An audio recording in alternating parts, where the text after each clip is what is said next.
වසර එකහමාරක පමණ කාලයක් පුරා පර්යේෂණයක් සිදු කර පාස්කු ප්‍රහාරයේ මහමුලකරු සොයායෑම නමින් පර්යේෂණ ගන්ත්‍රයක් සකස් කළ බවත් එය එළබෙන 31 වනදා එළිදැක්වීමට බලාපොරොත්තු වන බවත් පිවිතුරු හෙළවුරුමේ නායක නීතිඥ උදේ ගම්මන්පිල මහතා පවසනවා. පසුගිය අවුරුද්දේ මාර්තු 30 වෙනිදා මාලිමාවේ දෙනියාය රැස්වීමේදී ජනාධිපතිතුමා ප්‍රකාශ කළා අප්‍රේල් මාසයේ 21 වෙනිදාට කලින් පාස්කු මහමුලකරු හෙළි කරනවා කියලා. දැන් වසරකට ආසන්නයි. නමුත් ඒ පොරුන්දුණු ආකාරයෙන් පාස්කු මහමුලකරු හෙළිකරන්න අසමත් වෙලා තිබෙනවා. පහුගිය අවුරුද්දේ පාස්කු දිනය ලඟ වෙනකොට පාස්කු මහමුලකරුයි කියමින් හිටපු අමාත්‍ය සිවනේසතුරන් චන්ද්‍රකාන්තනෝත් පිල්ලයන් අත්අඩංගුවට ගත්තා. මහජන ආරක්ෂාව ඇමති ආනන්ද විජේපාල මහත්තයා පාර්ලිමේන්තුවට දැනුම් දුන්නේ පිල්ලයන් පාස්කු ප්‍රහාරයේ පිළිබඳ සියල්ලම වමාරමින් ඉන්නවා කියලා. සිංහල අවුරුද්ද නිවාඩුව මැද්දේ මම පොඩි නීති ගැටයක් ගහලා පිල්ලයන්ව හමු වුණා. පිල්ලයන් මට කියනවා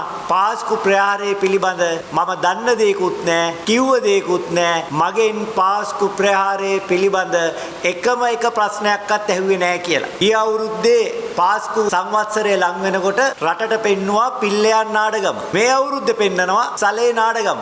ආණ්ඩුව හෙළි නොකරන පාස්කු ප්‍රහාරයේ මහමුලකරුවා කවුද කියන එක මාර්තු මාසේ 31 වෙනිදාට හෙළිදරව් කරන්න අපි සූදානම්. මගේ පොතේ හැටියට නම් පොලිසියේ ප්‍රබල මහතුන් මේ පාස්කු ප්‍රහාරයේ පිටිපස්සේ හිටියා. ඒ නිසා පොලිසියට තොරතුරු දීලා වැඩක් නැහැ. මම මුළු රටටම තොරතුරු දෙන්න පොලිසියත් දැනගන්න මුළු රටම දැනගන්න.